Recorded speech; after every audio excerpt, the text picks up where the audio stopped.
All right, Penn State fans, I'm out here at Big Ten Media Days. We just heard from the man, James Franklin.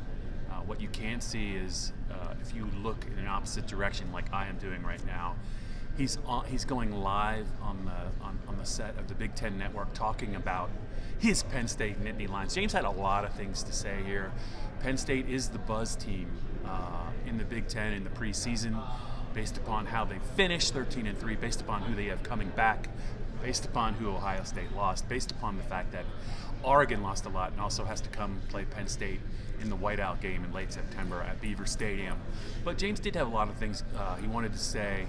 First of all, I have to say, it was pretty clear James was not necessarily a fan of having Big Ten Media Days all the way out in Las Vegas.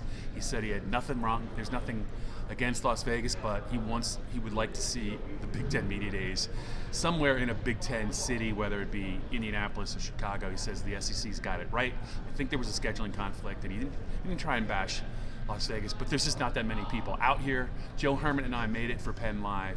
James did say earlier in the day that he said between the coaching staff and the players coming back, whether it's Katron Allen, Nick Singleton, Drew Allar, Denai Dennis Sutton, Zane Durant, all the guys, the guys that came back, the offensive line. This is in year 12. This is his most complete team in year 12, coaching and personnel combined. I certainly don't disagree with it. He also was asked about the pressure of having a team like this and whether he reacts to it. He said, "We embrace it." I also think he had a good point. He's like, you know what, the pressure is there, but it's kind of there. It's been there every year, basically since they won the Big Ten title in 2016. Now they haven't gotten it done against Ohio State. They're 1-10, but he said, you know what? I think he feels very good about this team. He said, you know what? We have the opportunity to shut a lot of people up, win some games. It's a deep team and it's an experienced team. So I think that James knows that if they stay healthy, he's got a strong hand to try and win it all. A couple of other notes. I had a chance. So it was Nick Dawkins, Drew Allar, and Zakee Wheatley. Zakee Wheatley and Nick Dawkins are always interesting. Drew has been coached up a little bit, and he didn't really say anything too inflammatory. I asked Zakee Wheatley, I said, who is the one player that no one is talking about right now on the Penn State team that everyone is going to be talking about, like in the middle of the season, mid-October? And he thought about it, and he could have went in a lot of different directions. But I liked his answer. His answer was Davian Collins, the corner that's going to play a key role. I don't know if he'll start, but they're going to use a lot of defensive backs. He said he's had a great offseason. You're going to hear a lot about him. Corner is a team depth, a depth part. The strongest, excuse me, it's a little late. It's a deep spot on the team. They have a lot of great corners. He said Davian Collins, the Mississippi State transfer, is the guy to know, and you're going to know a lot about him by the time October rolls around. A couple other notes here. Also, James and Dan Lanning did give me kudos for wearing my Buc-ee's visor, but when I told James that I have yet to go to a Buc-ee's, he got pretty upset at me. There is one now that's like 3 hours away.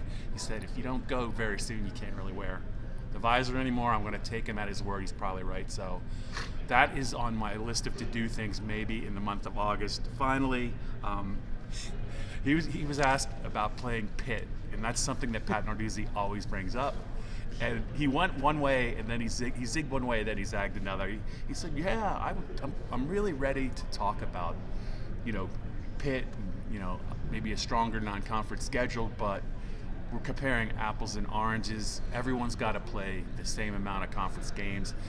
The Big Ten plays 9, not every conference does, so he's, in his mind, that 9th conference game really is a strong extra power team on the schedule. So long and short of it is, I think he would play Pitt again, but not until the rest of the conferences start playing a 9th conference game, because I don't think Penn State's and the Big Ten are going back to playing 8. So, with that being said, for Joe Herman and I, it's a wrap on the Big Ten Media Days here at Mandalay Bay Resort and Casino. Great place. We are literally we're at the Luxor, and it looks close by on the map, but it's like a 5-mile walk because everything's spread out in Vegas. It's about 100 degrees. We're 3 hours behind, but it's been a blast. James and Nick and Zakee and Drew were all great, and the fact that it's concluding after Thursday's segment with 5 other schools, it means basically that Penn State Media Day in State College on Saturday is literally 1 week away. I think it's 1 week away, but it also means that the summer is over for myself and Joe Herman. So we're a little sad, but it also means the start of Penn State season is very, very close. And before you know it, guys, it'll be the whiteout game, Penn State, Oregon, September 27th, and we'll be there.